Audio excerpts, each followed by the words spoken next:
Welcome back to the Fear and Beer podcast, where we discuss all things Halloween Horror Nights, horror movies, and just a little bit of beer. So kill the lights, grab a cold one, and join us as we dive into this mad world we love. I'm Nick. I'm Seamus. And I'm Jamie. Like scary movies. Uh-huh. Here's Johnny. It's alive! It's alive! It's alive! Did you miss me? Aren't you drinking? I never drink. Why? And as a reminder to all listening, if you want to help us to continue growing as a podcast, don't forget to leave us a 5-star review on whichever streaming platform you use.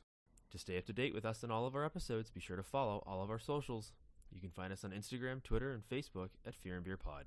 Feel free to reach out to us. We love to interact with you all. It's that time! Spec season is officially here. We've been talking about this for weeks. We've been saying, hey, I think something's coming. I can feel it. I can feel it down in my plums. We got the map coming. I just know it's this time. It's springtime. And man, these are the episodes that kind of wake me up and get me going. These are the ones that get me moving. I've been waiting for this day to come and we can talk. There's so much to talk about. The plums be plumbing, that's for sure. Oh, and there goes my light in my camera. See what happens? I get too excited He's just for this so stuff. excited. He destroyed his equipment already. It's okay. That was part of the act. Excited. Yeah, this is part of so it. Excited. So I guess if you haven't figured it out, you can kind of piece together what we're talking about tonight. We have received the first spec map for Halloween Horror Nights 33 from Horror Night Nightmares. So shout out to you guys. You guys are the best. We love you guys when you do this stuff because it gives us something to talk about and bullshit about. So I don't know about you, Jamie. I'm pretty excited. Clearly, Nick is pretty excited. Nick's definitely excited. As I put together my little makeshift camera on top of a pop box with a light somehow balanced underneath it. Let's just say we have a text chat amongst the three of us, and I know something big happens when I keep getting ding, ding, ding, ding, ding, ding, ding, because I don't have many friends, and when it's usually that many text messages, it's usually these two going back and forth about something. So it was. Of course, they. Of course, they dropped this just kind of out of nowhere while I'm at work. That's how it goes. Busy day, getting my ass kicked. And sorry if you were in my bays at the time, or if you work with me and you hear me saying this, but at the time, I don't really give a shit about any of you guys. I wasn't trying to work. I was just trying to look at the spec map and talk to people about it. So I kind of said, fuck you to everybody that was there in my bay. It's just like, oh yeah, here you go. Here's your check. I'll see you later. I got shit to do. Is more important right now. But yeah, so speculation map is here. So we are obviously dedicating this entire episode to that, trying to decipher everything. Obviously, this is version 1. You know, stuff changes all the time. Stuff changes very last minute. Stuff can drop off, and they've gone the more ambiguous route this year. There's a couple unknowns on here, which tends to happen from time to time. But there is 0 names on here. It's all images. It's all, you know, obviously you can connect the dots to certain things, but it's really up to your own personal interpretation. There is no right or wrong. This is all just, you know, some stuff may seem so obvious and it might be misleading. We don't know. But I like that they do this because in the past, there have been properties that have been, you know, let's say leaked, you know, or people kind of guessed it. And the property owners were not happy, and that stuff's gotten pulled in the past. So we obviously don't want to have that happen to any properties, but we want to talk about stuff. So here we go. This is what we got. Before we get started, I am going to get into my beer. Another little new beer. This one is something I haven't had before. It's a little New England hazy. It's called Haze for Horses. Nice little pun. Sounds kind of cool. Horses. That's fun. It's got Is that by? Cool little horse on there. This is from Barn Brew, actually from Groton, Connecticut, which is shout out Jimmy. It's Jimmy's hometown right there. I was going to say that's Jimmy's town. Yep. This is a double dry hopped with Amarillo, Waimu, and Citra hops. And it is imparting aromas of hard lemon candy and sweet citrus. So I'm expecting like that super Citra, hit you in the mouth kind of IPA. But we'll see. You know, it's like I said last week, I think all the ones I picked up are extremely hazy. I'm in my hazy boy phase right now. And it's just looks pretty good.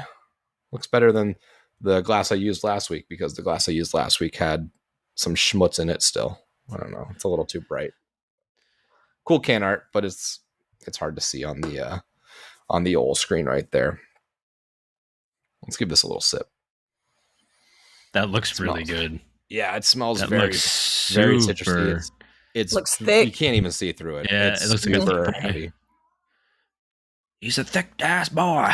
If anybody knows their memes.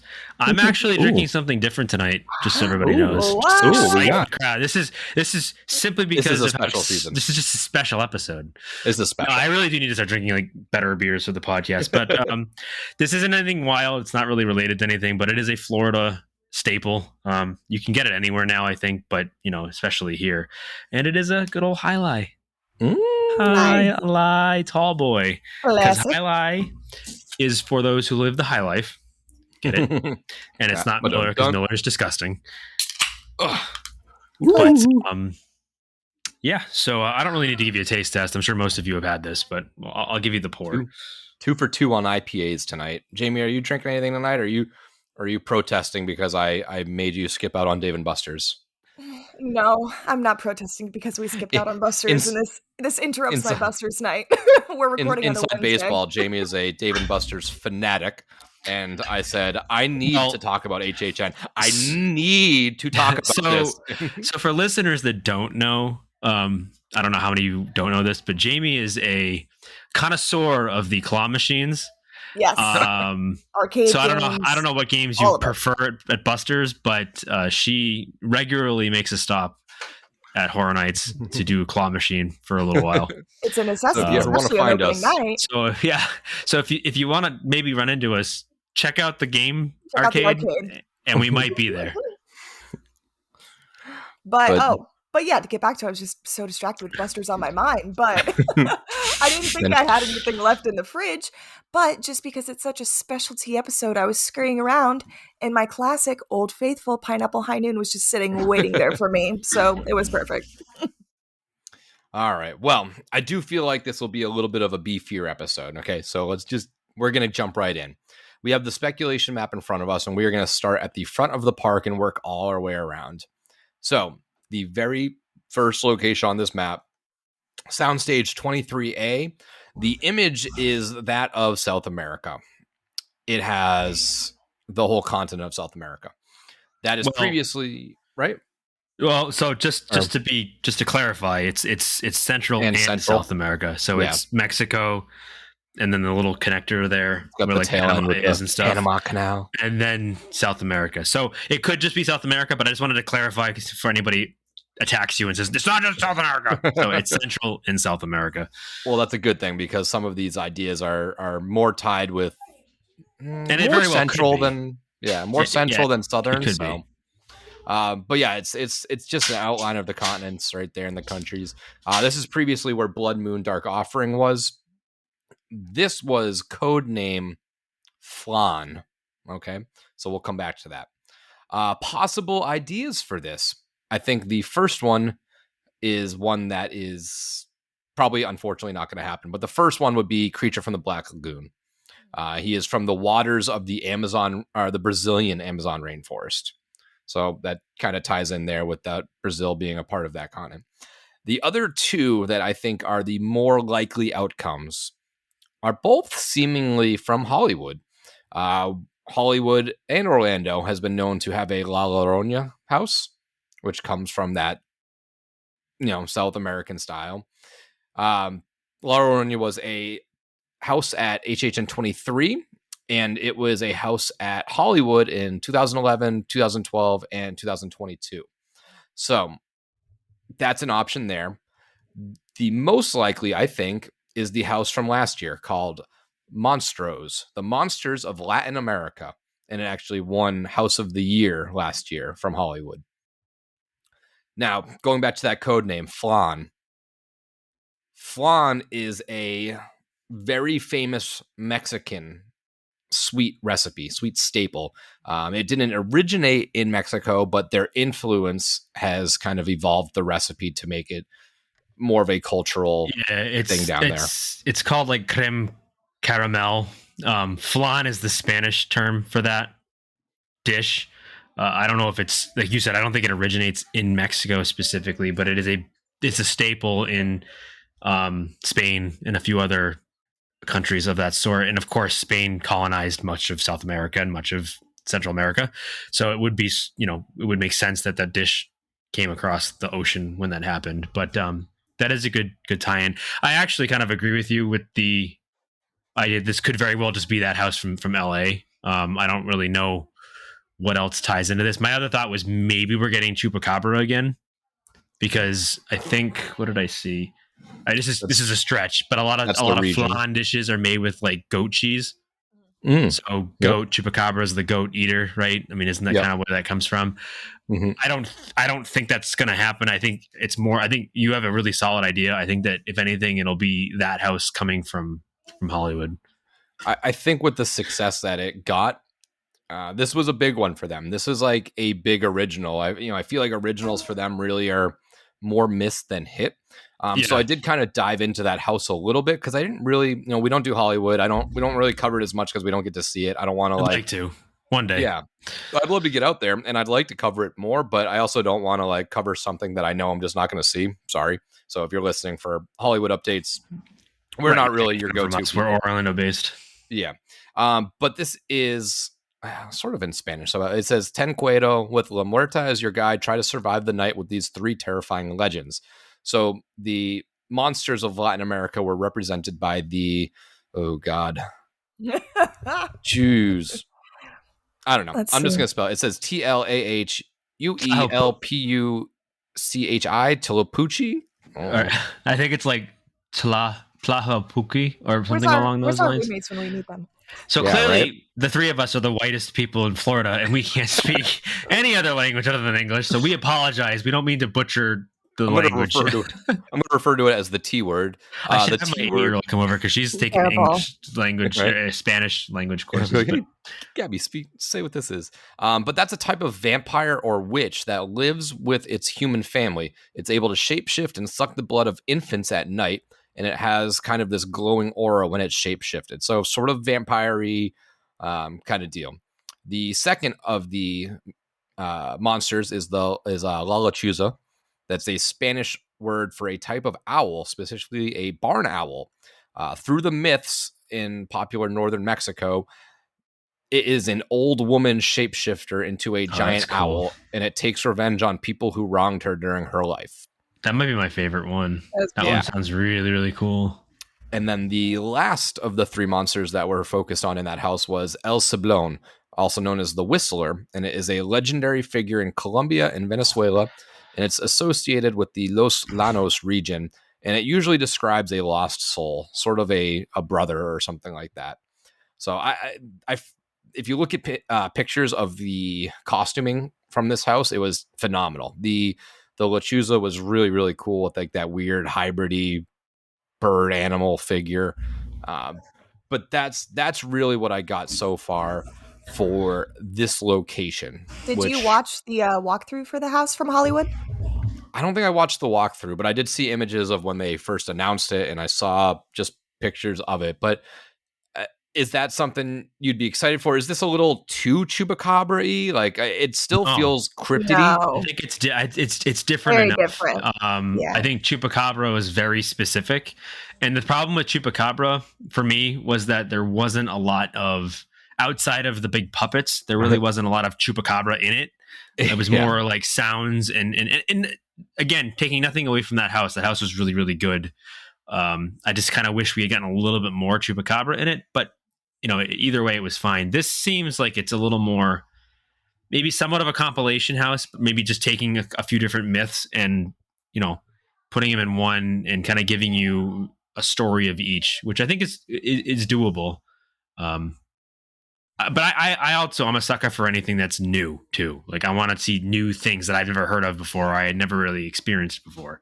Obviously, I am not South American in any way, so I don't really know a lot of these myths.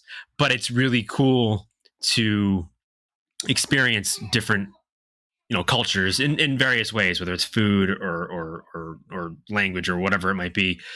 But with like myths and our love of horror, I want to see other things, other elements of horror from different cultures. I think I love the idea of doing that. So I'm totally down if this happens. That's why I like this trend of cryptids, because like you can keep doing cryptidy stuff and have it be so different, and it's still sort of the same. So I want a ritual house at one point. Yeah, the movie. I would like a Wendigo style house. Awesome. The movie, The Ritual. That is a really good movie. The movie's fucking sick.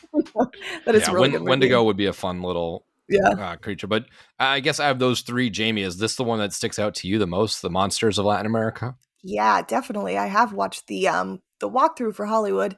Unlike you guys, I enjoy watching what I miss out on. I like seeing what they have that's different from us. So sometimes I watch the little walkthroughs, but it looks like a very well done house. I really like how they have kind of like the caretaker, not like the caretaker, but the character that they had in the front kind of leading everyone towards the house. I feel like it's very rare, especially with how some of our facades are in Orlando, since you have the sound stages and stuff like that, that you don't have like live scare actors out front. And I feel like I've seen that a couple times in different houses from Hollywood. So it'd be fun if we got that this year. It'd be something a little bit different. You had mentioned La Llorona as well, and I did that house back when they had it at 23. I really enjoyed it. The only thing that kind of deterred me from thinking that maybe that would be it was because thinking back at it now, I don't really think they've done too many like redos, I guess. Yeah. So that would be the only thing, but I would really like for Monstros to come. It was really well received, like you said, in Hollywood, and it looks super cool. Yeah, it's something that I would be very excited to check out. Let's see, who wants to tackle the next one up? Let's see. That would be Soundstage 22. Soundstage 22. Let's look at our nice little notes you got for us here, Nick. This is the one with the skull, right? Yeah. Yep. And it's our first one with a reel or movie reel, which I think we're kind of judging as those are our IPs, right? And that's what we all agree. That's kind of what I've grown to use as indication for that. Okay. Do you want to take this one, Jamie? Or do you want me to kind of... You could go off this one. I'm kind of reading a little bit on it if you want to. So this is Soundstage 22. This is where we had The Exorcist Believer last season. The code name for this house is Cookies. So it's kind of broad. Could be a lot of different things. Nick's obviously done a lot more research into these already than I have. But it is a picture of a skull with fangs. So obviously, I think the first thought is vampires, right? Vampires of some capacity, whether that's Dracula or maybe something that's more vampire related that isn't specifically Dracula. I will admit, I think on here it's the closest thing we have to a monster's house. But yeah, I mean, it could literally be any number of vampire. I think the easy answer is obviously Dracula, right? That would be the easy answer. But I do think that it's not wild to think that it could be something else. Could it be Lost Boys? Could it be, like I said the last time we spoke, 30 Days a Night? Could it be something like that? Could we get Underworld? Is it going to be like an Underworld house? I don't think they've ever done that. So there's so many different things revolving around vampires that I think it's hard to pin one down with just this image. But I think for me, the safest guess is this is Universal Monsters Dracula, and that's going to include something. Now, how does it tie into Cookies? That's the real question. Like, what is Cookies related to? My first thought was Christmas, but I can't think of anything vampire related that's Christmassy, unless there's a movie that takes place in winter or something along those lines. But yeah, I don't know. What do you guys think? Yeah, I think compared to all the other stuff on here, like we know a monster house is going to come, right? So it's like, which one's going to pair up the best?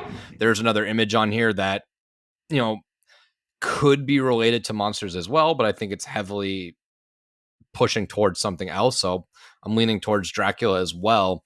The code names too, like we had them a little while ago, so I'm curious if they held up or like stuff has shifted around. So we don't know if these are actually connected to what is on this map anymore, So trying to find a relation between Cookies and Dracula is a little bit tougher. I did put on here the Lost Boys, and I made a connection from the code name to the Lost Boys, which I figured Jamie would appreciate. And that was I do. because one of the more iconic scenes in the Lost Boys is when they're, eating the worms and the noodles out of the little Chinese food takeout boxes. And what do you get with Chinese food? You always get a fortune cookie.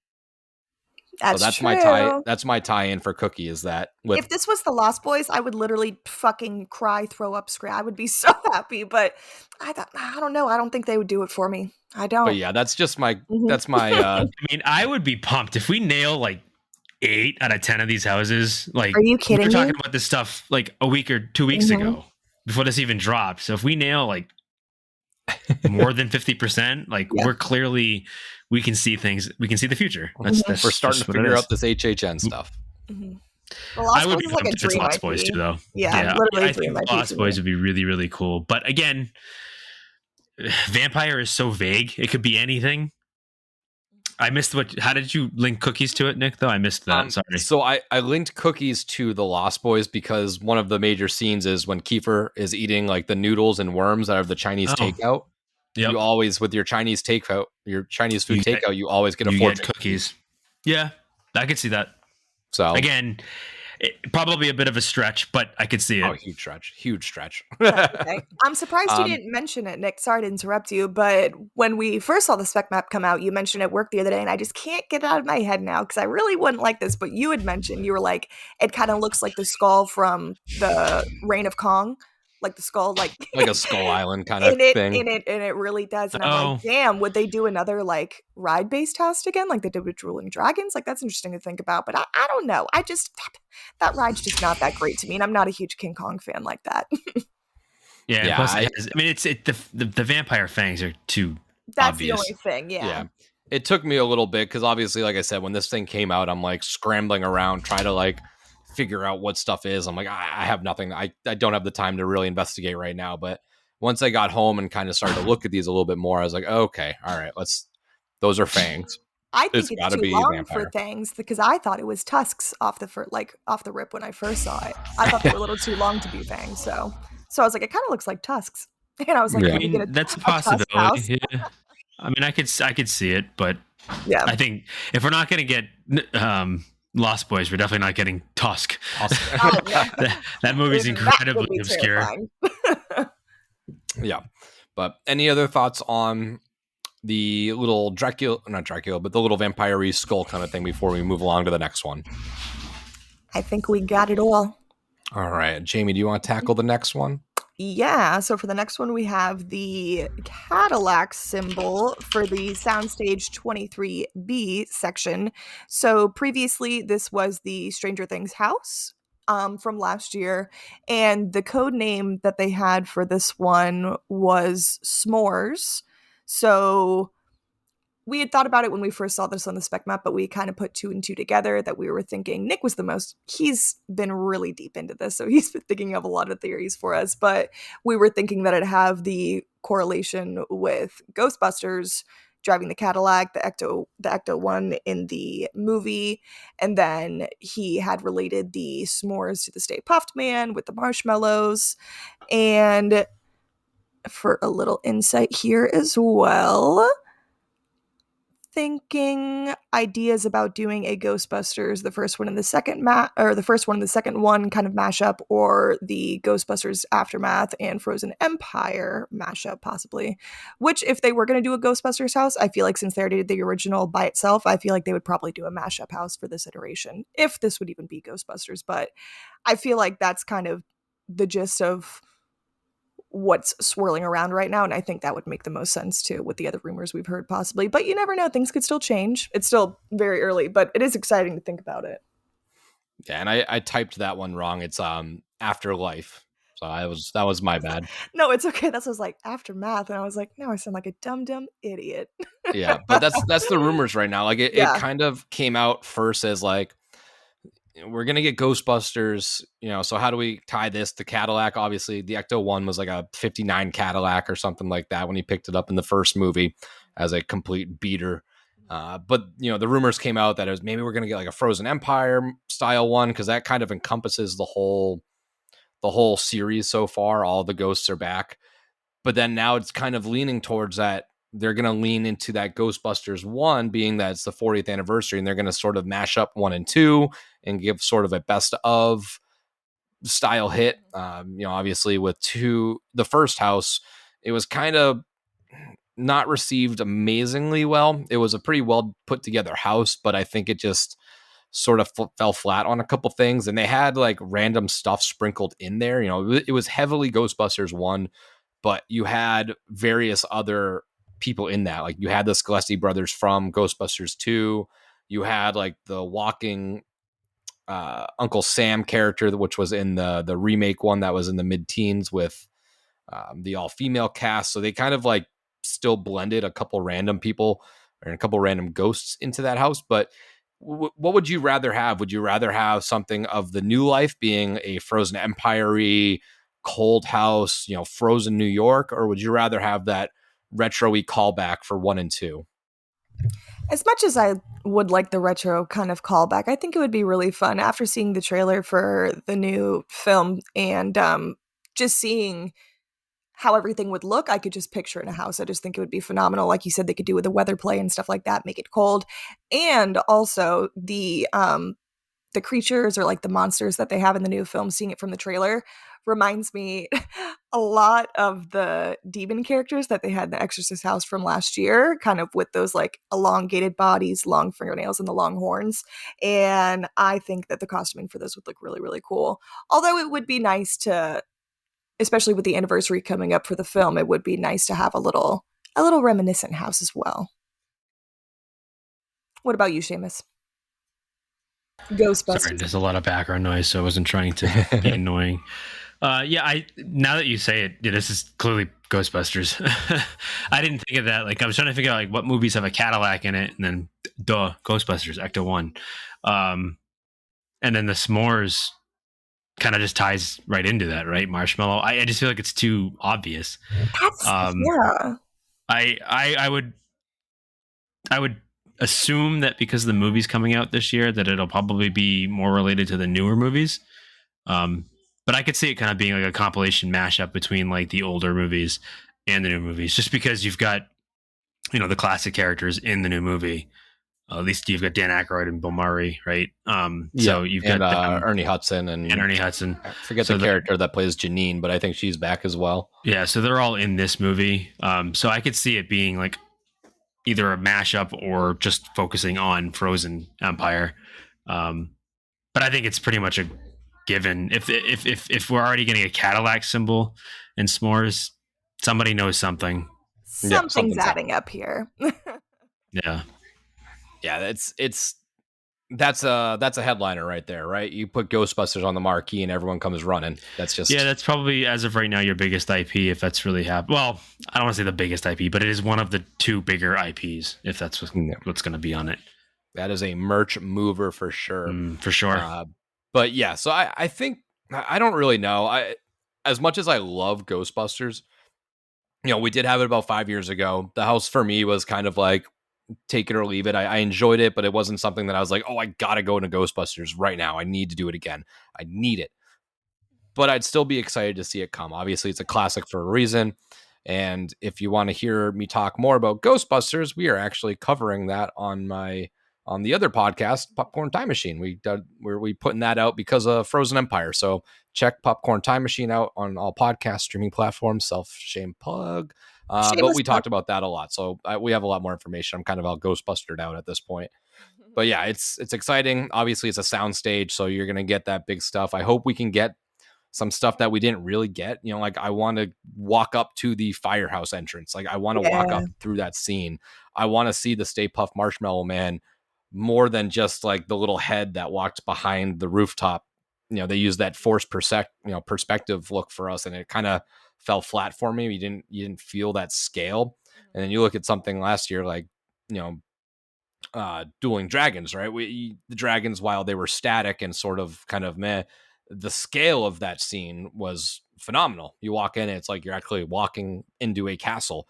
So stuff can be accomplished. It's just a matter of, especially with the IPs, how much can you play with it. So next up, this one's a little bit trickier. I definitely have seen people on Twitter point some stuff out, so I've kind of went more towards that.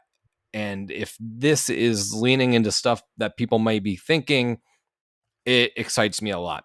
So this is Soundstage 24A, and this is where Dueling Dragons Choose Thy Fate was. Now, the image that we're seeing has no film reel, so we can go on to assume that it's an original. And it's this little like two-faced skull. One side's black, one side's white. There's two skulls on this map, so very intriguing there. I'm not sure exactly. I wasn't immediately picking this out and figuring out what this was, but thankfully there's people much smarter than me on the internet. So the code name on this house was Pudding, and we'll get back to that in a second. What people have been pointing out is that this is a very similar icon image that was on the cover of those fake comic books from the Tribute store last year, the Tribute to Terror comic style. That little skull is pretty much exact to the emblem that was on the bottom corner of the comic books. And this was also on some of the t-shirts in there.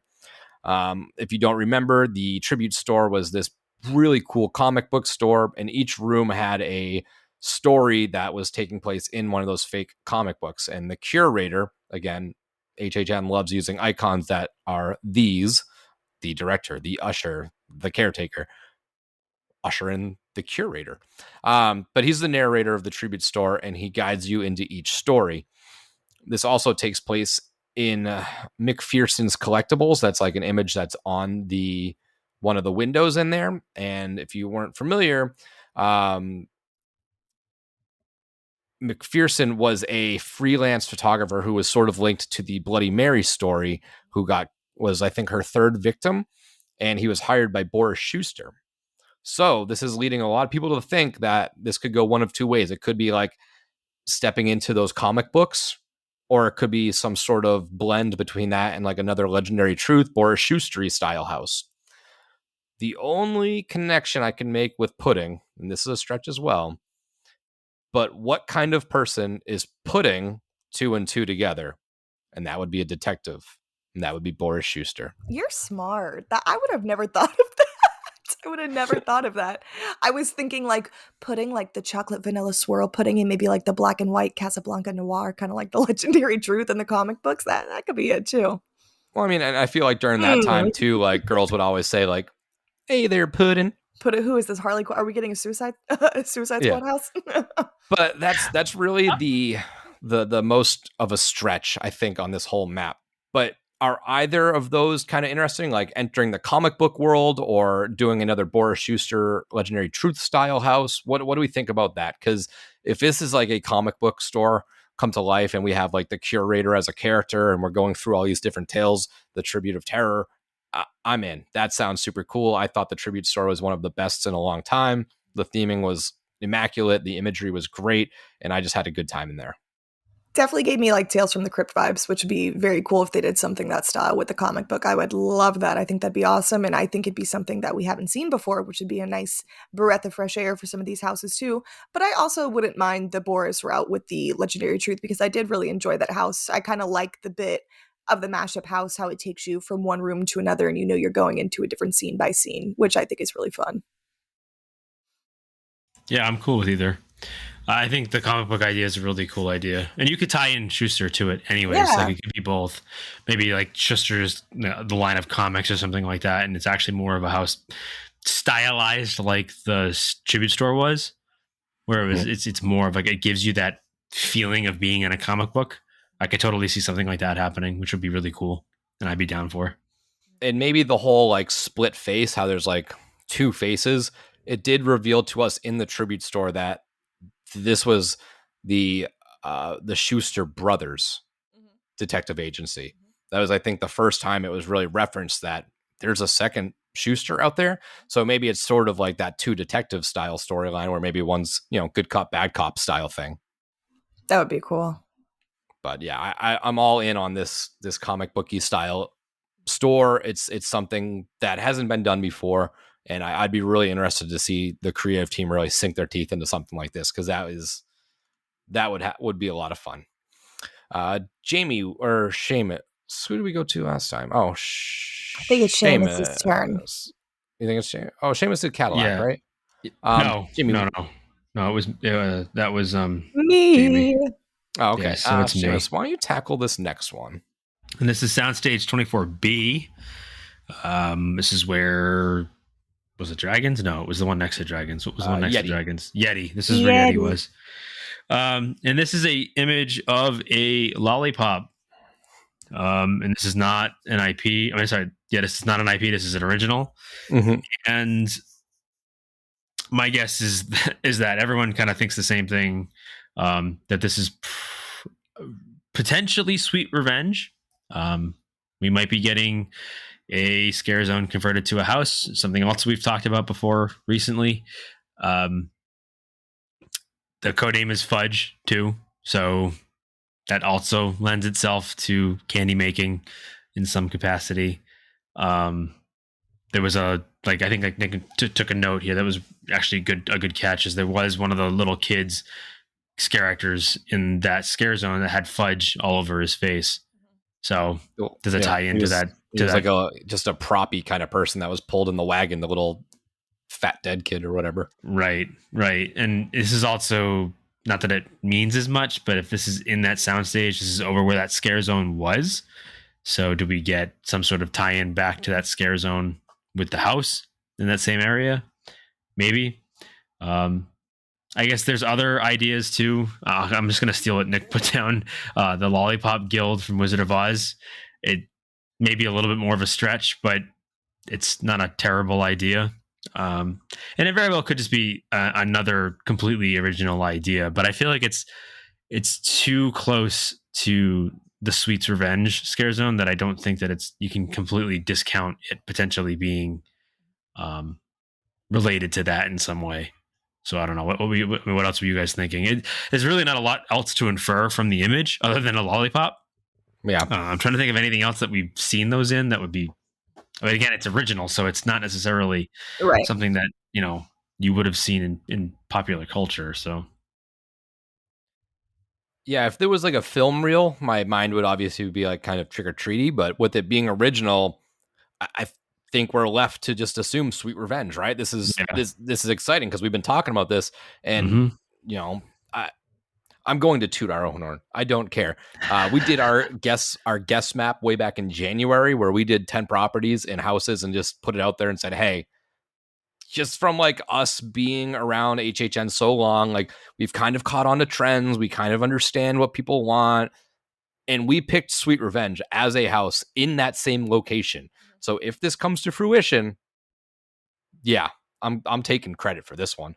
I'm hyped. Also, if there is any tie-in with Lollipop Guild, we also put Wizard of Oz style original on our guess map. So yeah, toot motherfucker. We're guessing this stuff. We're getting there. Scary Tales. We're getting pretty good at this game right now. I'm made for this stuff. I love this little like sleuthy detective-y, like it's almost like a virtual escape room for me, where I'm like trying to decipher HHN's trends and figure out what they would go towards and what they wouldn't go towards and how long it's been since something's been there. I'm no historian by any means, but I can pick up on trends pretty quickly. And it's just really funny to see some of this stuff on here, because it's stuff that we've mentioned, and it's funny coming up almost on our 4 years now. I remember when we first started this and we're just so green at everything. We're like, I don't know what the fuck's happening. And now we're like, okay, I see what they're doing here. But yes, enough of that. This would be, I think we all said it, right? When we went through the scare zones, and we're like, some scare zones are fun, and there's just like, it kind of is what it is. And some scare zones just feel like they have more to them, more to offer. And this was definitely one of them. There was a great variety in characters, and not just like, but there was like background characters, leaders. There was a clear, number one and number two. You had the mayor, you had all the crazy children, and there was just a real good hierarchy of evil there. With you had Major Sweets and Mistreats. It's kind of like the dynamic duo right there, and it just felt like there was just so much more to tell. And that, I think is so deserving of a house, because you can do this twisted Willy Wonka style house, and it's just, again, something they haven't really done. So it would be really, really cool to see their take on that. I think it would be too.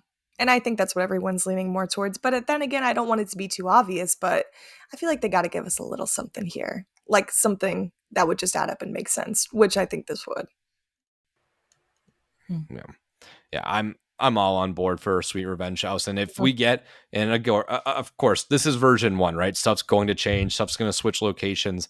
But if we were to walk into HHN 33 and that little corner is like a comic booky style a comic book style house and like a Sweet Revenge style house, that's where I'll probably be a lot of the nights, because those houses they've been pretty good recently.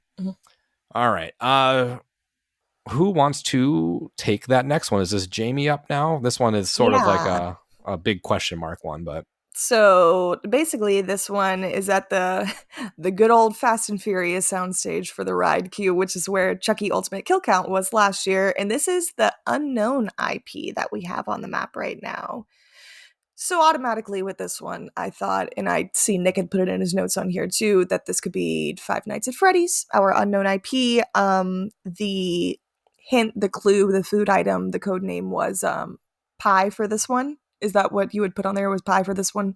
So you assumed pizza pie could go together, work together. Would make sense. We had also, as we did, which I thought this would kind of be the same spot before, because I really like the mashup houses that they've done in the past with this. I thought that they could do a Blumhouse mashup house.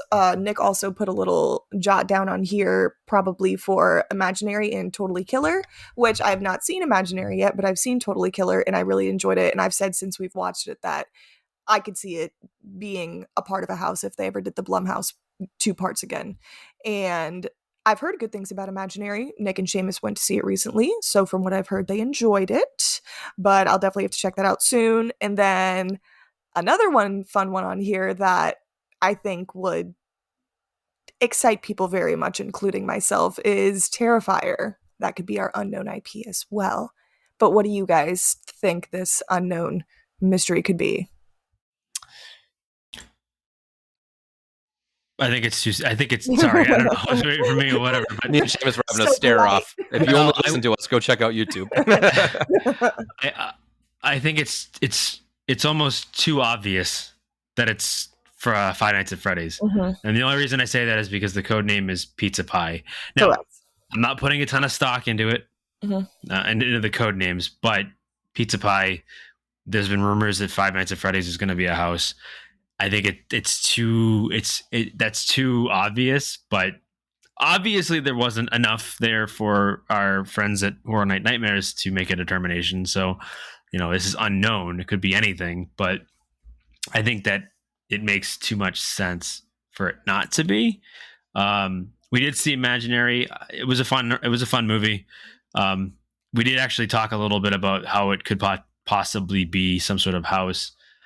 But I'm not sold on it actually being a house, because I can't imagine that, I guess, I don't know. I guess how much money it makes at the box office doesn't really make a difference.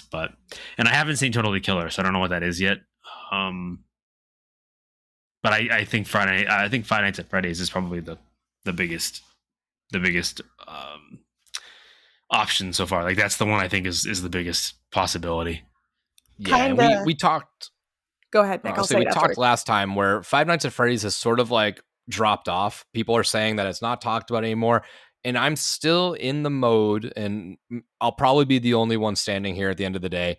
But I just don't really buy that it's not there until it's not there. This is what happened with Stranger Things 4 last year. It was there, and then everyone swore it wasn't there, and then it came. So I'm just like naturally I don't know. I just feel like everyone's kind of like lying, and I'm like in detective mode. I just feel like we'd mentioned earlier, when IP names start to get out, people get a little weary and drop, and they pull the IP property from Horror Nights. And I feel like people were more like kind of afraid of it getting out because they didn't want it to get pulled. So everyone's kind of like, no, I haven't heard anything about Five Nights at Freddy's. It's not coming. All while they're working on Five Nights at Freddy's. Obviously, that's just strictly my opinion. If you want to base what you think is coming to the event on rumors, the rumors on the internet from total strangers, mind you, are that Five Nights at Freddy's is, not being talked about anymore. But again, I will reiterate that personally, until it is not there, I just think it's too much of a moneymaker to let go. They clearly used it last year with the different posters and stuff like that. And again, maybe the movie wasn't the best. Maybe it didn't do the best at the box office, but this thing is a absolute cash cow. The video game franchise alone has sold millions of copies. People love this property.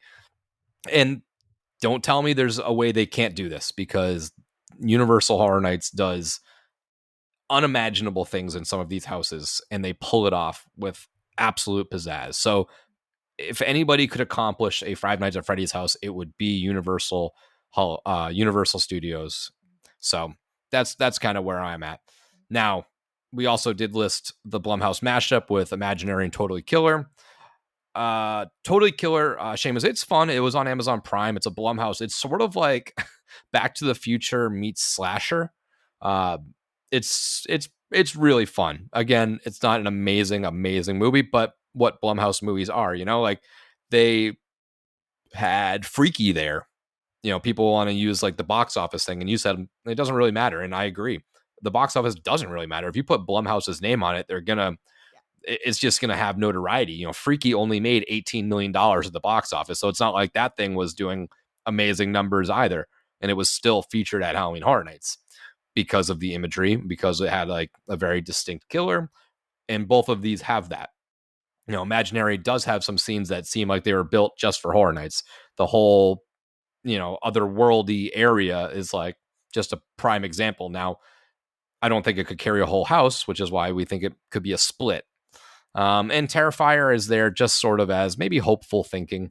I don't know. It's tough to talk about an unknown IP, but these are three little things that aren't mentioned on the map, but are kind of in our scopes of being like, I could see either of these happening, if anything. So the only thing I wanted to mention before we move on to the next one was that if this would be Five Nights at Freddy's, and like you said, I don't want to deter away from it either, because it just, like you said, same thing with Stranger Things. We didn't know Stranger Things until the very last minute. Everyone said it was scrubbed. But my only thing is this location, I don't think would work for Five Nights at Freddy's. I think it's really small. I think the queue for Fast and Furious and the scale that they would want to do for the animatronics and puppetry and whatnot and stuff like that, I feel like the ceilings are really low. So I kind of wouldn't, and it's kind of narrow too, so I wouldn't want it to take it away, because I feel like a property like that deserves such a big, like a soundstage, or like a the parade warehouses and stuff like that. And then to go on the Terrifier note, was that in the first Terrifier, they are at the pizza shop when he gives her the ring in the pizza shop, and that could connect to the pizza pie in that sense too. But like I said, that's just wishful thinking, really, because I would love a Terrifier house. Yeah, I think Terrifier would be a lot better in that location than Five Nights. You're right. Too. I think that's a perfect, very we don't industrial. Have the parade warehouse. Yeah, we don't have the parade warehouses anymore, according to these maps. We only have those sound stages. So it's kind of like a weird split now with 5 stages and 5 tents, essentially.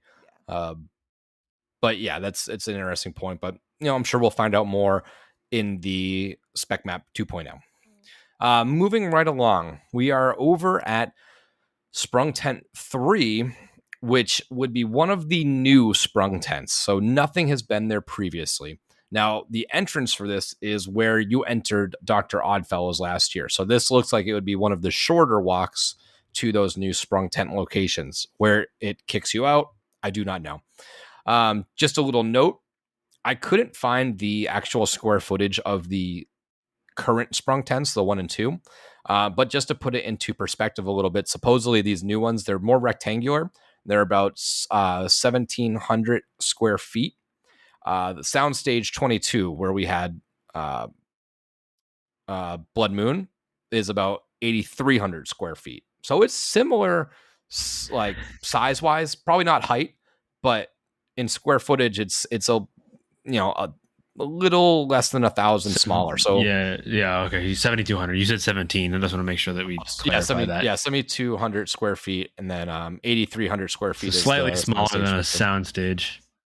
So I couldn't find the square footage of the sprung tents. If I had to guess, they might be like 5,000 square feet, 6,000 square feet, somewhere in that ballpark. I think that these new sprung tents are like 1.5 the size of the new one or the older ones. So we'll see. They're still not up yet. But the image we get for Sprung Tent 3, this has a little film reel, so that denotes that it is a IP of sorts, and it is a sort of a silent symbol. It has the audio symbol, and it has a big cancel mark through it. So we're left to assume that's some sort of silence. Possible ideas. Obviously, the rumors have been that A Quiet Place is coming to HHN. I don't know. I'm not like super sold on it. I think that with the new movie, Day One, I think the very smart way of doing this would be you start with Day One of this attack. The aliens are coming, whatever they are, it's complete chaos. And then to play with the quiet aspect towards the end of the house, you have like really dark rooms and characters pop out at you and they're like, shh, shh. And you hit like a silence hallway. And that like, that quiet style house is just a portion of it. Because I don't think you can accomplish an entirely quiet house. The other things that kind of deter me away from this house is those creatures are very large. I don't know if you can make that large puppet really work and be super, super believable. And the other part that kind of pushes me away from this property, and I like these movies, I'm a little unsure of how it works as a house, is that we've had so many apocalyptic rundown world houses in the last couple of years. We've had Last of Us, we've had Descendants of Destruction, we've had Seeds of Extinction, and those are all just in recent years. So I guess before we talk about the other options, like, is A Quiet Place something you'd really be interested in? Obviously, it can be accomplished because I just sang the praises of Universal Horror Nights. They can do whatever they want to do, but it's, I enjoy the movie, but I don't know. What do you guys think? No, like I said, I don't even think I've seen the first movie in full. It's been a while if I have, but I just feel like there's so many more horror films that are coming out this year, sequels, prequels, originals, all this kind of stuff. And out of all the things, you want to choose A Quiet Place? I just feel like there's so many other options. And like we're talking about, this is all speculation. We don't even know if A Quiet Place is going to come. But hypothetically speaking, personally, I would not be excited for it because I don't have as strong as a connection of it that I do to some other IPs that I would like there personally. And like you said, too, it'd be very interesting to see what they would do with the creatures, because I have seen, looking up for research and whatnot, what the creatures look like, and I don't want to say it'd be hard to do because, like you said too, they could really master so much with their craft, but I don't know, it just doesn't really stick out to me. I feel like it would kind of, which is unfortunate, it would be kind of like The Last of Us for me. I feel like it gives off too much of that Last of Us vibe that I probably wouldn't be spending much time here if this was to come to HHN. Yeah, I'm kind of indifferent. Like, I'm not like super pumped if it is, and I'm not super bummed if it isn't. Have you seen the movies? I've seen the first one. I haven't watched the second one. This new movie looks good. I mean, judging by the trailer, but it's not something that I'm like clamoring for either. Right. So I could take it or leave it. If it happens, great. I think it'll be like The Last of Us. It'll be that one of those big draws that brings a lot of people in, but it's not like something that I'm going to go out of my way to be like, oh, I got to wait in line for that one. So I don't know. We'll see what happens. I got you. I think like both of you have kind of alluded to it. It's not an easy house to translate. It's not an easy property to translate to a house. I can't imagine it's going to be that simple to make work. Can it work? Sure. I don't see why it couldn't. But at the same time, I can't imagine that it totally works as much as you think it would. I think there's plenty of other things that they can go with here that would work better. I think kind of like you're saying, Jamie, I think there's a lot of other things that are coming out, have come out that would work better than A Quiet Place. I mean, the symbol clearly does mean silence in some way. So it's hard not to imagine that it isn't going to be that, but I have to think that there might be other things that can kind of play into that silence trope. Yeah. The other possible ideas I had for this was Silent Hill. There's a new movie coming out. This was at HHN 22 with Welcome to Silent Hill. So Silent Hill is another property that I think I'm less attached to. I think you're probably both maybe a little bit more attached to it than I am. So I can kind of also take it or leave it. If I had to pick between the two, I honestly don't think I could pick one between the two. They're both sort of like in that meh for me. Silent Hill, I guess, has cooler creature looking things, but I'd be really curious to see how they play with the quiet aspect of A Quiet Place. I'm sure they would. I don't think it would be the whole house, but they would have at least one little room with that. But Silent Hill, is that something you guys would be interested in more than A Quiet Place, or? For sure, 1,000%.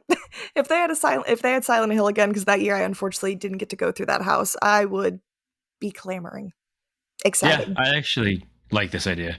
I'd prefer this than A Quiet Place, I think. Silent Hill just lends itself more to a house. People like that, following along that video game trend. Silent Hill is also a Sony property, I think, which helps. If you think about it, you had the Sony games, the PlayStation games with The Last of Us. Now you potentially do the Silent Hill game. I could see this. I could see it that can be this. I think that like everybody wants A Quiet Place, or everybody's talking about it being a quiet place, so that I think your mind goes there first. But Silent Hill makes a lot of sense. Yeah, again, like we said in the beginning, these images are left up to your interpretation, and they could be doing these things that are, double entendres where it could be anything. It could be either of these, and you could convince me both ways. They make sense for A Quiet Place. It also makes sense for Silent Hill. So the other one, the option that I either had was I had Terrifier on here again because Art doesn't talk. He's the silent type. He's kind of like that mime style makeup to him. So I don't know. I think by that logic, Jason is mute. Yeah, exactly. Michael is mute. Most slasher movies, the main character, other than the bad guy, is mute for the most part. Yeah, it is more hopeful thinking than not. I think it's definitely between the other two. Yeah, you guys are definitely trying to will that into existence. That's for sure. Hear me out here. I had to mention it. I mentioned it to Nick earlier, and I was like, I'm going to talk about it. So I had to do it, and it's probably not a possibility because it's been done in the past in 2007, so it's been quite some time.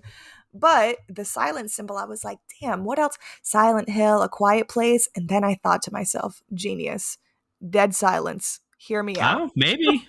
If they ever brought back Dead Silence. When they had it in 2007, it was such a good house. And I feel like it's that house that just stuck with me because I was younger, but I actually enjoyed it because I really enjoyed the movie growing up too. But like I said, it came out in 2007, and I think they had it in 2008 or 2007 at HHN. Yeah. So there's like no anniversary or anything coming up for it. Right. It's a little old, so I doubt they would bring Dead Silence back, but a girl could dream. If you got The Lost Boys, Dead Silence, and Creature from the Black Lagoon, I don't think I can handle be your it. year. I don't be your year.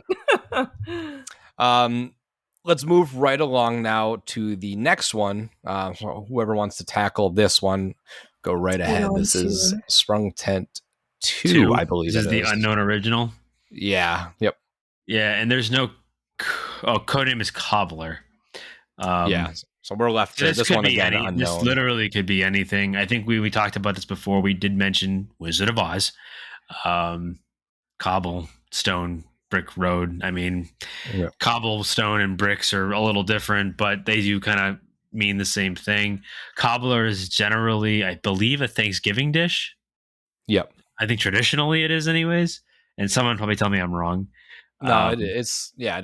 But cobbler is also a term for someone who makes shoes. Take that for what you will. I don't know how that relates to a house or original idea, but maybe along the lines of, could I'm trying to think of whom. I'm trying to think of like what in popular culture or what would like a shoe like that. That's where my head went with shoemaker, and I kind of think, oh crap, what's the one with the Tooth Fairy house? So Could it be something along those lines? A shoemaker is, I don't know, but that's kind of what I was thinking. I don't know how you make that a house. Being that this is unknown, maybe they don't even know what they're doing with this one yet, or they do, but they're not really sure.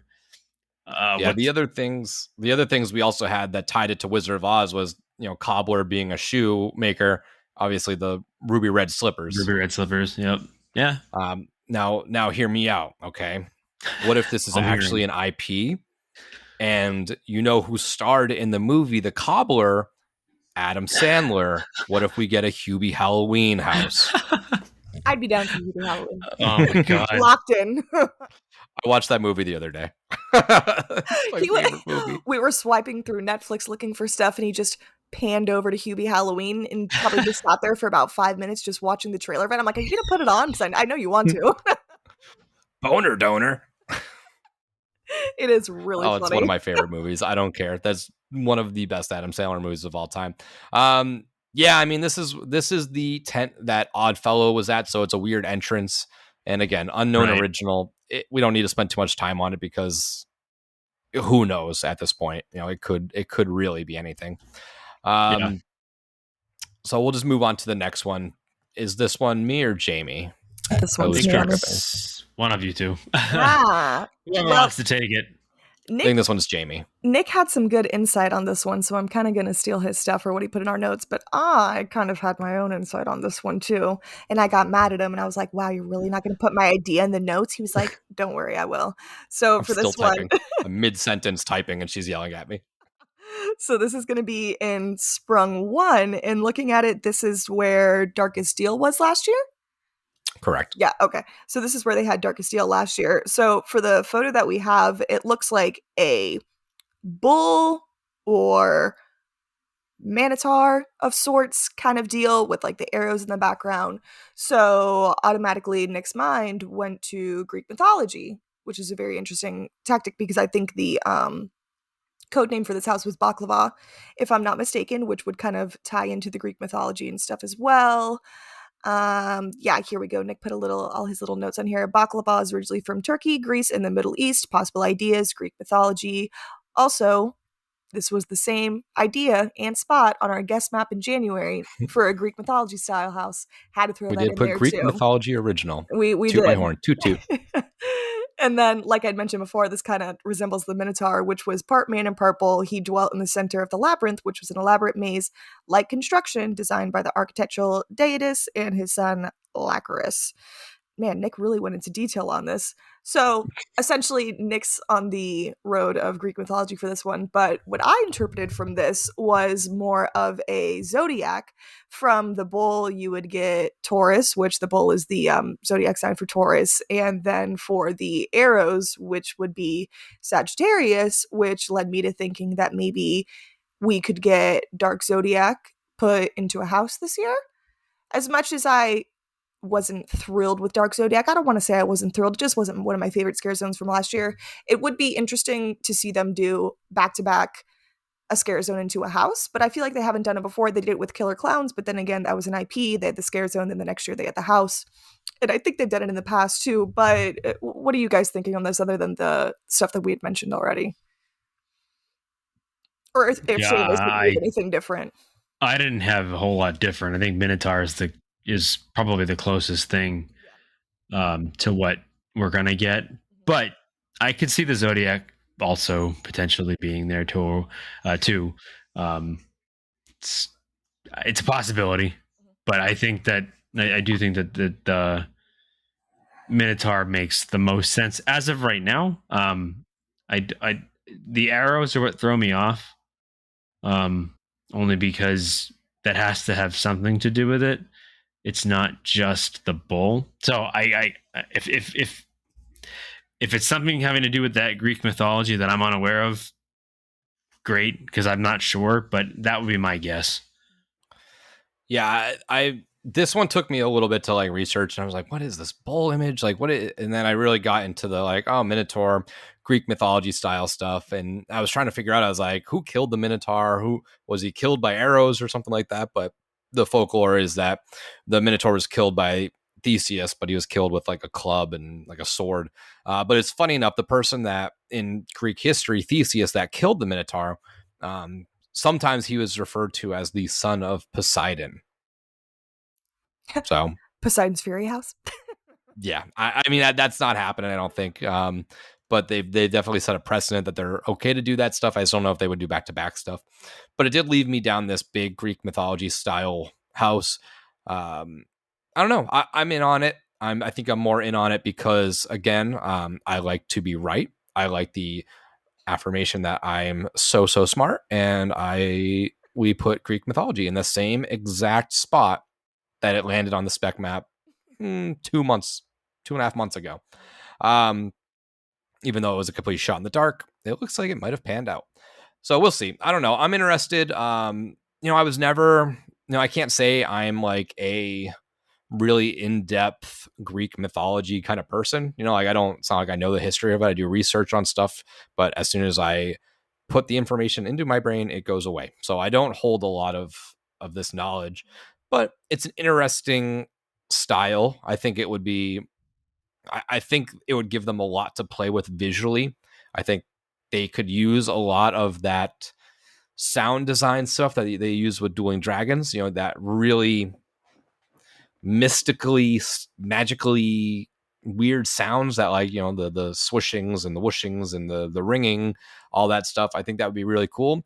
I don't know how scary it would be. I think it would be more interesting than scary unless they went into like really violent Greek Roman style battleground era. But on the other hand too, Jamie, if you're right with the zodiac symbols, we mentioned that I love the idea of that scare zone, and the design of the characters were really great. It just sort of fell a little flat for me as a zone.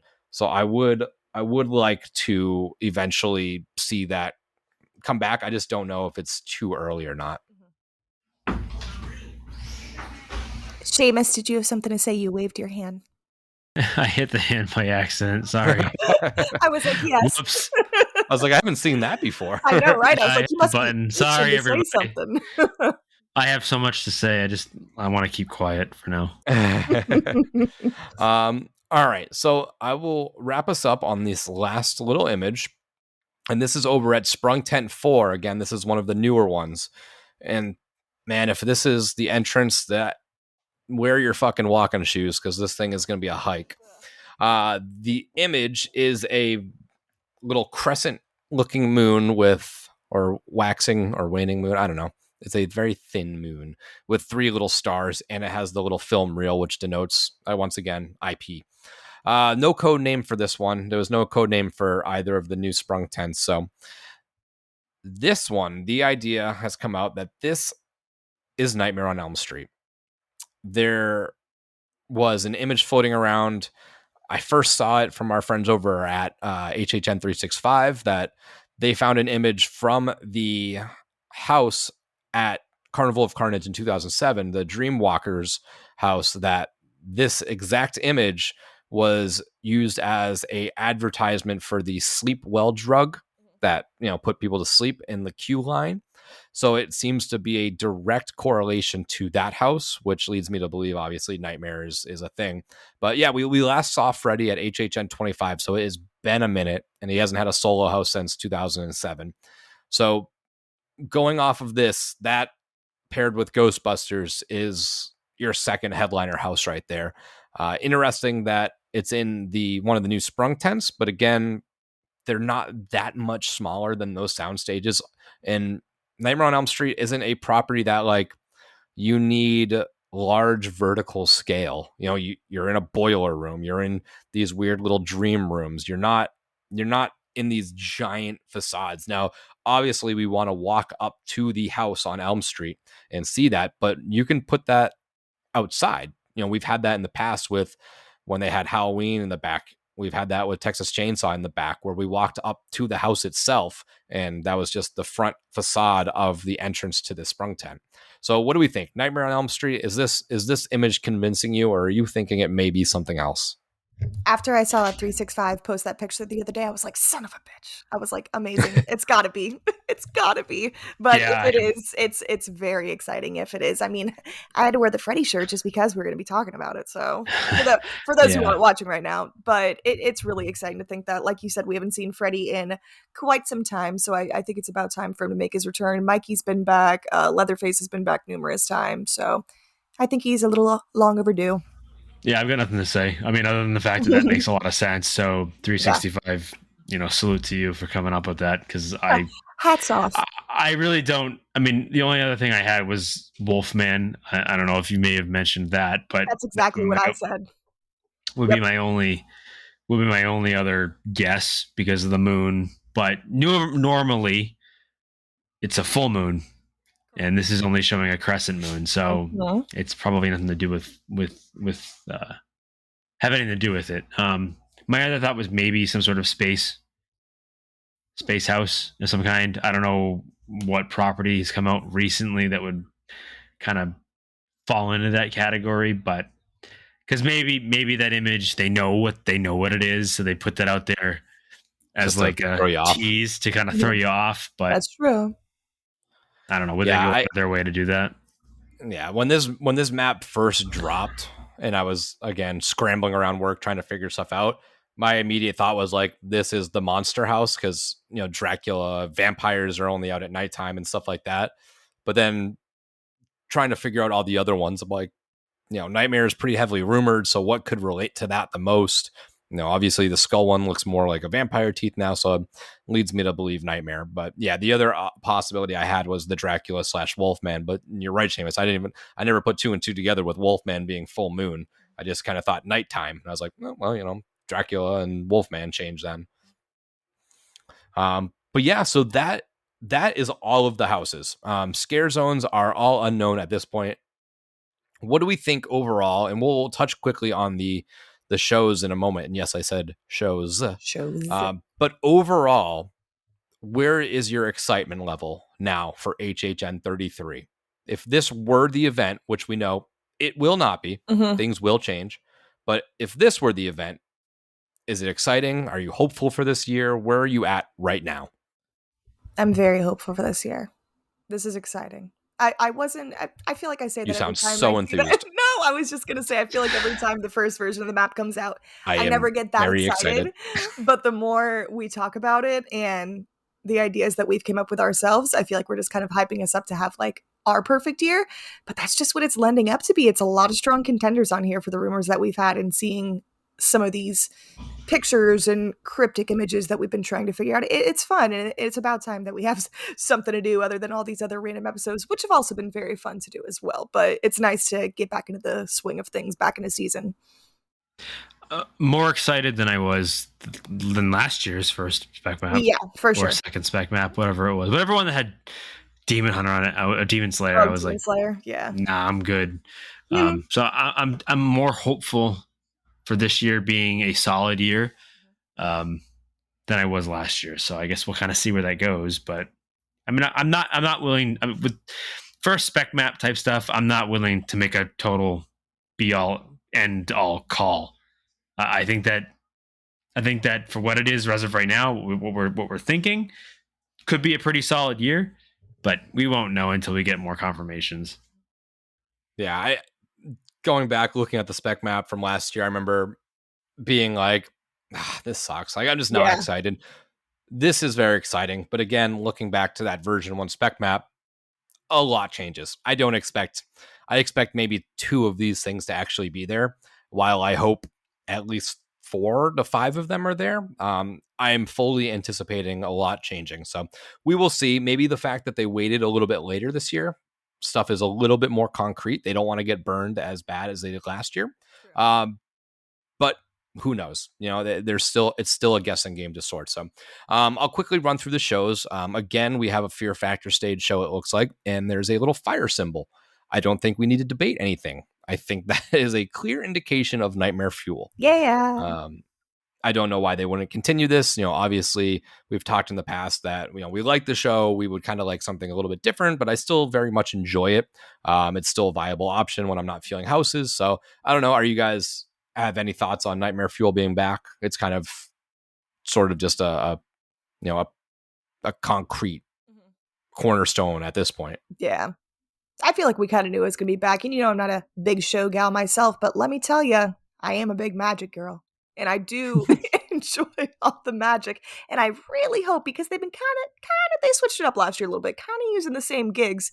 Still don't really know how they do it. The bed scene for the opening scene, I will talk about it till the day I die, that I don't know how they do it when they switch them out. But hopefully if they do, they'll change it up a bit from last year and the previous year as well. Because I do feel like you've said it before too, Nick, that it was a little similar, but it's still fun. Something to take a load off, hang out, watch some sexy people dancing with flames and great music. I'm never opposed to that. Nope. The other interesting part is it looks like there's a show icon over the Animal Actors stage, which it's been a while. And it has a little film reel, so that leads us to believe that it is an IP of sorts. Now, the two options that fit that little category that I found for now, being Rocky Horror Picture Show. This was a past show that they had at Horror Nights from 2007 to 2009.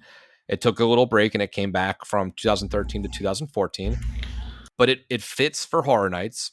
With the little castle image, it reminds me as Frankenfurter's castle.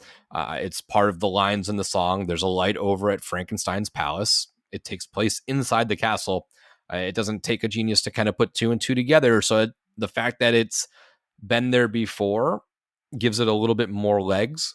But is that something that you would be interested to see Rocky Horror come back? Because I've never seen this show at Horror Nights. I think I only saw it, if I did, maybe once, but I really don't think I did. I was too young when they had it originally. So this, I think, would be very exciting. If it's tough, because like you said before, that they had the comedy aspect, and I think that you could still have that comedy aspect in Rocky Horror, so that would kind of blend well with each other. But I don't want to say I would like to see this over something Bill and Ted style, but I do think I'd like to see this something over Bill and Ted style, because I love the whole musical aspect of Rocky Horror too. And I think it'd be a nice change for the event, especially since we haven't had two shows in quite a couple years, quite some time. Featuring the kitty cat. Hello. For those of you watching on YouTube. But yeah, I bet you're excited. I know you're excited for this, Nick, if it could be Rocky Horror, because you are a big Rocky Horror fan. I do. I will be there on night one with our Fear and Beer Rocky Horror shirts. A different kind of podcast. Yeah, I think this would be exciting. I mean, obviously Nightmare Fuel is one thing, but having Rocky Horror back again, which I've never seen that live show, so I'd be pretty excited for that. Because I mean, I won't lie to you, I'm not a massive fan of the movie. It's not something that I'm into all the time, but I can appreciate live shows and live music and live stage productions. So I could totally, get behind this if this is something that they're bringing back. Yeah. The other option that I saw being tossed around was a bring back of another past show, and that would be Beetlejuice's Graveyard Review. This was like a musically stage show, which was based similar with Beetlejuice and like the Universal monsters. They closed in 2016. This was where Fast and the Furious was. The stage show was a big castle setting.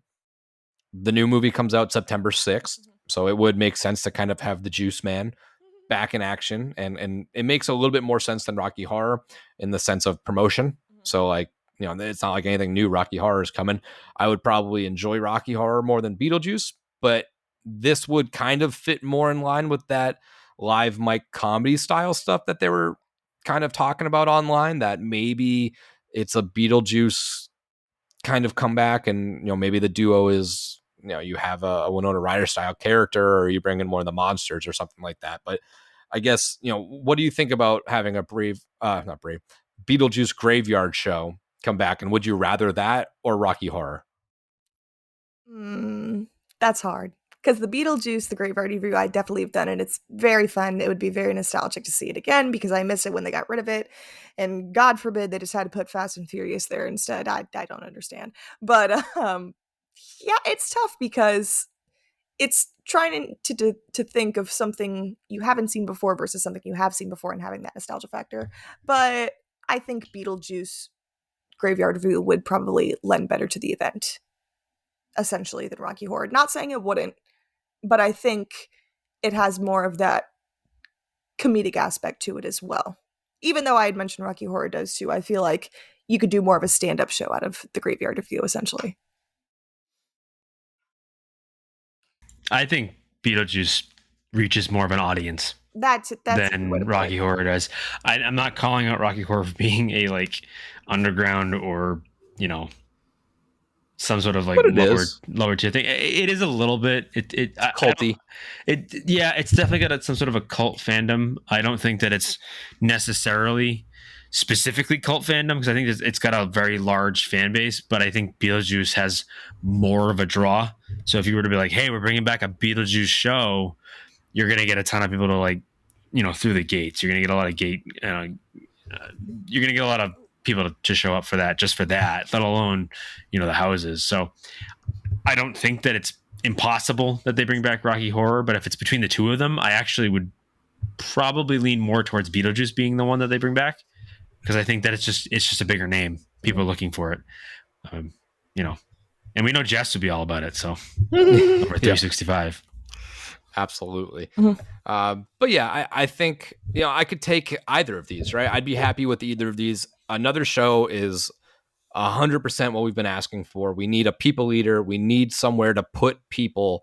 And, you know, I get with putting up seemingly 2 new sprung tents, having the parade house is not at your disposal right now, dealing with the construction at Epic, creating an 11th house isn't plausible right now. But you got to do something to put people somewhere else. And a second stage show is just that. It'll kill a good amount of crowds. And if it's bringing back one of these shows, those fans of either of those shows are going to want to be at those shows. So it's not going to be a show that is 50% capacity. You know, these are going to take a lot of people away from the park for a little bit.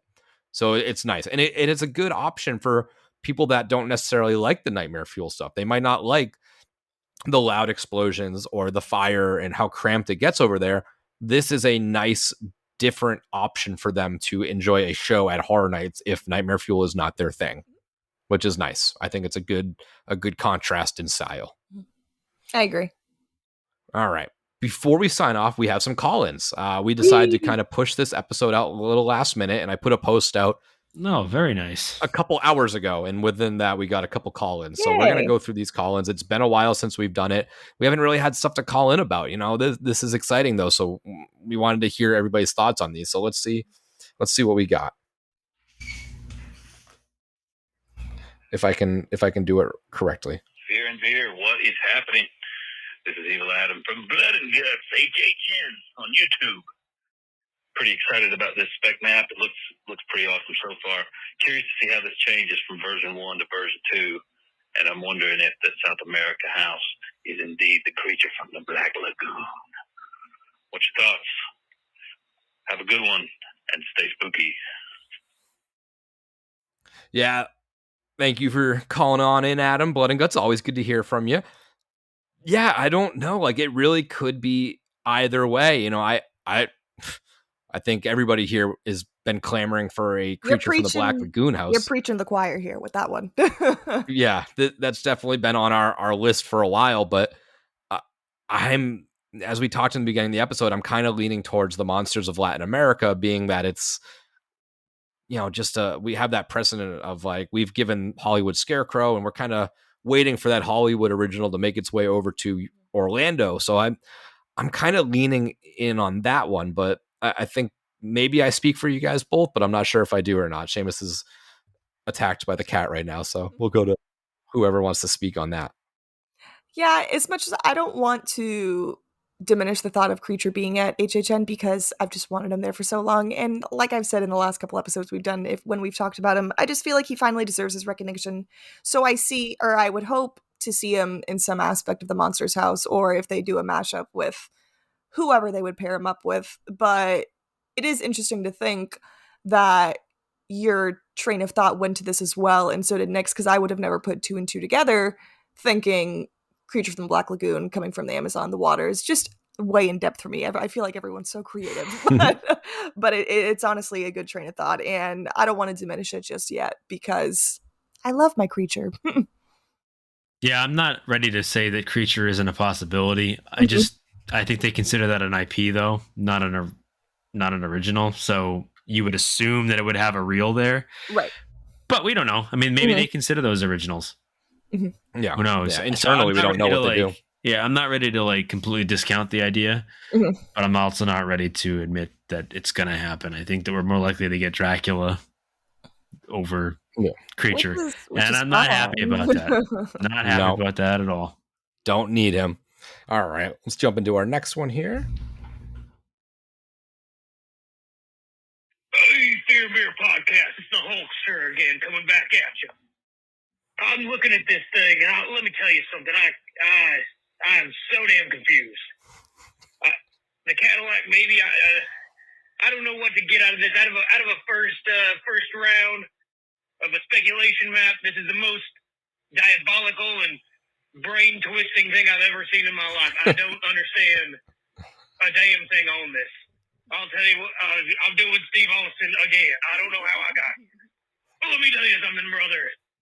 If we could get a little bit of clarity on this, which I'm sure we will in the great episode that is to be coming, I would love that. But I think I'm most excited for this buffalo horn, this devilish bull man thing at the bottom. That seems to pique my interest. I don't know, but I figured I'd just call in and let you know I was still alive and that I'm genuinely very confused. Well, HHN Hulkster, brother, we're here for you. Yeah, this is obviously a very, very unique way of doing things with this symbols on the map. And I hopefully after listening to this episode, we gave you a little bit of clarity as to at least where our minds are at right now. But yeah, this is, I really love that they do the images versus just flat out putting text and saying, hey, this is, A Quiet Place. This is Nightmare on Elm Street. I like these little images. I honestly wish they were a little bit harder to decipher because I love this kind of stuff. I love it. The puzzle master. The puzzle master. But yeah, so hopefully we answered some questions for you, Hulkster. Let's jump into our next one. Nick, same as Jamie. Name's Donovan. First, I want to say massive thank you for keeping the show going, and that a majority of the fan base appreciates what you guys do. So thank you guys so much. As far as the spec map is, overall, it's so far one of the most hyped lineups IP-wise for me. I grew up watching Ghostbusters 2 more than Part 1, and I really hope it's a mashup house from the first two movies. Maybe one or two scenes from Afterlife and Frozen Empire, respectively.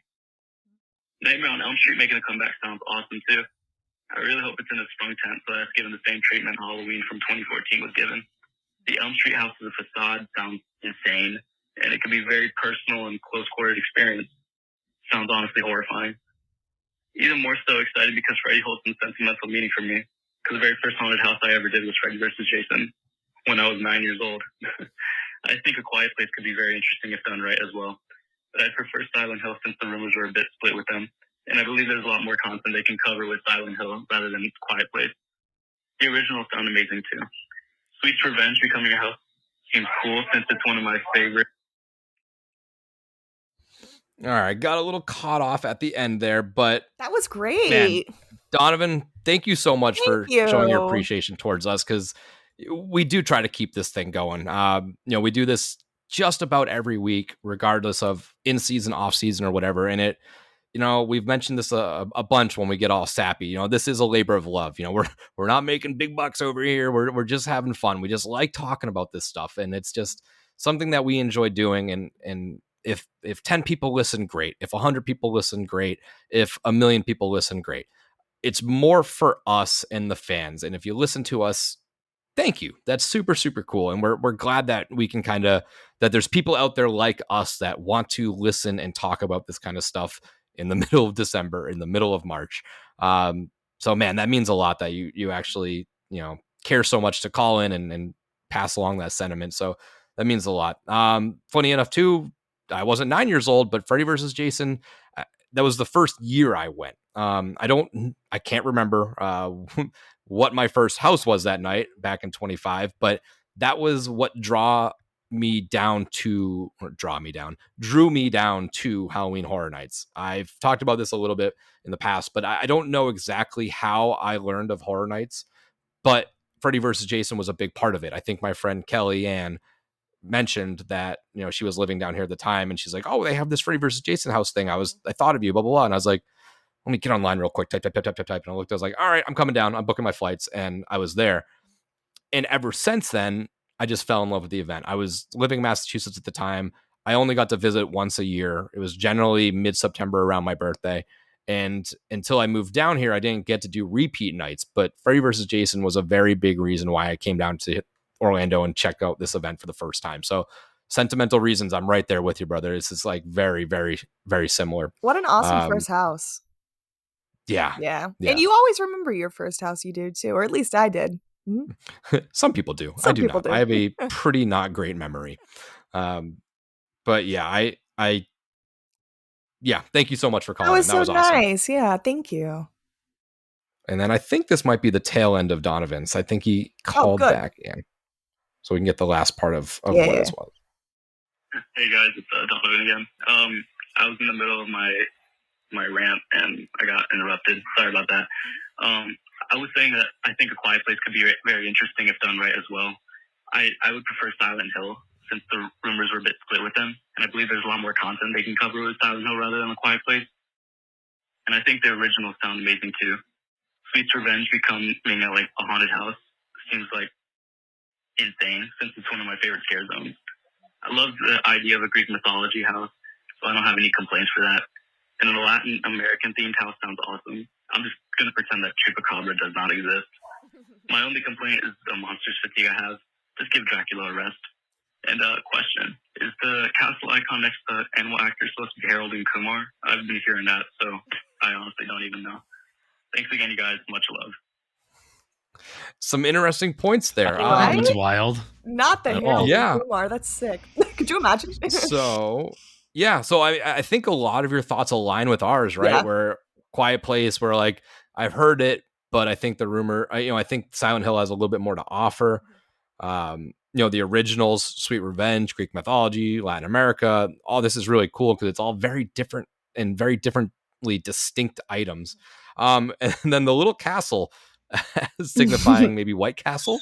Yeah. I mean, shit, that fits in with the comedy duo rumor that people were talking about. It does. They have just as much to do with horror as Bill and Ted do. That's true. It's not like Bill and Ted have anything to do with horror. Mm-hmm. If it helps push them to make a fourth Harold and Kumar movie, which they've been rumored about to do, I'd be all for it because I love that duo and I love those movies. Mm-hmm. And I'm so happy that they put a White Castle right next to my house, even though my waistline is not happy about that. I don't know. That's something we didn't talk about. So yeah, I guess there's some rumors out there that this castle could denote Harold and Kumar White Castle. I guess throw that in the mix between the other two ideas. What would you rather one of those older Rocky Horror Beetlejuice style shows, or would you be more apt to have that straight up comedy duo of Harold and Kumar? It would obviously be hilarious, which would be funny. And it would be, honestly, you're right. I mean, Bill and Ted's doesn't really have anything to do with horror, so who's to say that Harold and Kumar can't come to the event? Yeah, I don't think it's absolutely wild to make that connection. I mean, to be honest, what does Beetlejuice have to do with a castle? So, I mean, could very well be anything. That's true. I won't say I'm not like super not wild about it, but at the same time, like, I don't know. I like I like the Harold and Kumar movie. I like the first one, anyways. I wouldn't say I'm as big a fan as I think other people would, but I'm not opposed to it either. I just want to see something different. Like Nick was saying, we need another thing that kind of like draws some of the crowd. And if you want to put in a second show and it happened to be Harold and Kumar, more power to you. I'm totally down for that. Yeah, I love the whole franchise. I like to pop those on at random times. We obviously always watch Harold and Kumar Christmas come Christmas time. Pancakes suck. Waffle Bot rules. But yeah, as we can get a little Neil Patrick Harris cameo in there, that'd be amazing. I don't know. I'd be in honestly any of those three options. I will take anything to get a second show in there is something that I'd really look towards. All right, before we wrap up, we can just quickly talk horror movie of the week. Obviously, I mentioned in this episode I've been watching a lot of Ghostbusters lately because the other podcast we covered Ghostbusters pretty in depth. But we also talked about myself and Seamus went to go see Imaginary from Blumhouse, which was a very fun, very Blumhousey movie. You know, it's like we were talking when we left. We're like, it's a good Blumhouse movie, right? None of them, I feel like very few Blumhouses are, I got to write home about this, you know, maybe in the early days, like, you know, Insidious and like the Black Phone, stuff like that, were like game changers, The Purge. But they do this thing where they get these really cheap ideas. They make movies for $15 million.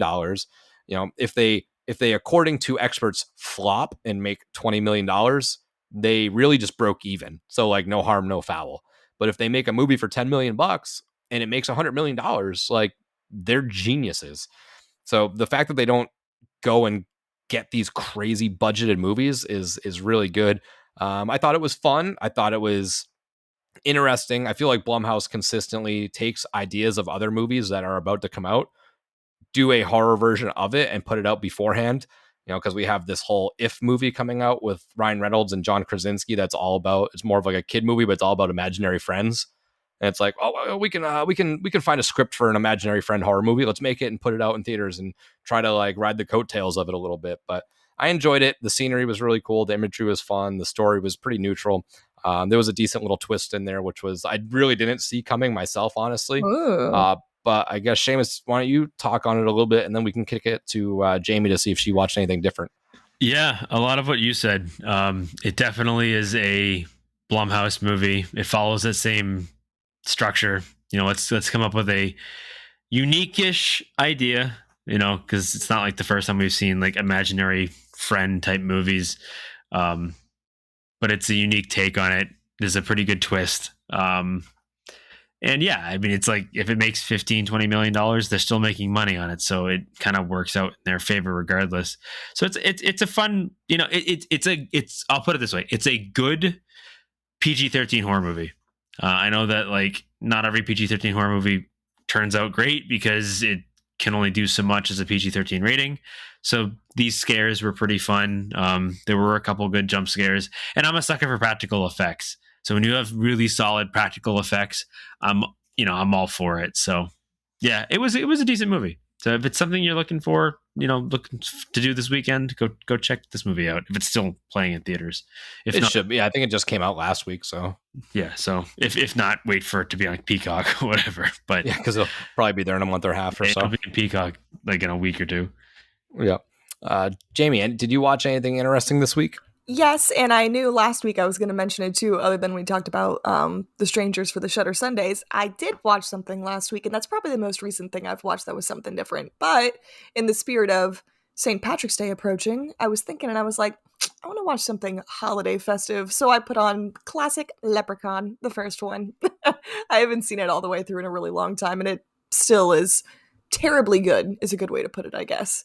And also, side note, Jennifer Aniston, not a bad actress in horror movies. I'm surprised she hadn't gotten many other roles in like horror stuff because she really wasn't that bad. Yeah, I think once she got realized that, like, yeah, all right, I did this movie once. I don't need to do this one again. Yeah, she said. I remember reading stories. That was her. I remember reading stories role. that she like bought all the VHSs to try to hide it, like so people can't purchase the VHS to see her anymore. It was her first like major role. That's major role, but it seems to be that like for a lot of actresses, especially of the 90s, they tend to break out after doing like a cheesy, you know, horror movie or cheesy slasher movie or something stupid like that. Not everyone comes back to the community like Jamie Lee Curtis did. Yeah, no. All right, well, I think that wraps it up. Spec season is here. I hope we answered a lot of the questions. If you do want to call in, that number is 689-244-0956. We'll probably be doing more call-ins now that we're getting some more concrete stuff. But man, I am just so excited. This is that time of the year. Like, obviously, you kind of go through the withdrawals a little bit. You know, Horror Nights ends, you're sad, but like you can't be sad for too long because you got to get right into the holidays. You got to get right into Christmas, New Year's. So January, February rolls around. I'm busy with spring break, and then before you know it, it's March and April, and it's like, oh wow, we just have to get through the summertime, and we're back in Horror Nights. This is the time of the year where I'm like, oh man, God, I can't wait. But that's really all we have for you today. It's been great. It's been fun. Until next time, this is Nick. This is muted. I mean, Seamus. This is Jamie, who's not at Dave & Buster's. We will be there soon. You better go right now. Come on. Haunts. You know, it's Halloween. I guess everyone's entitled to one good scare.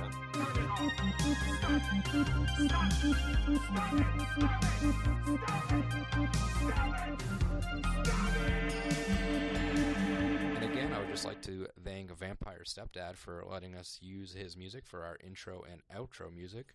So if you would, just go check him out. Spotify, Facebook. Again, that is Vampire Stepdad.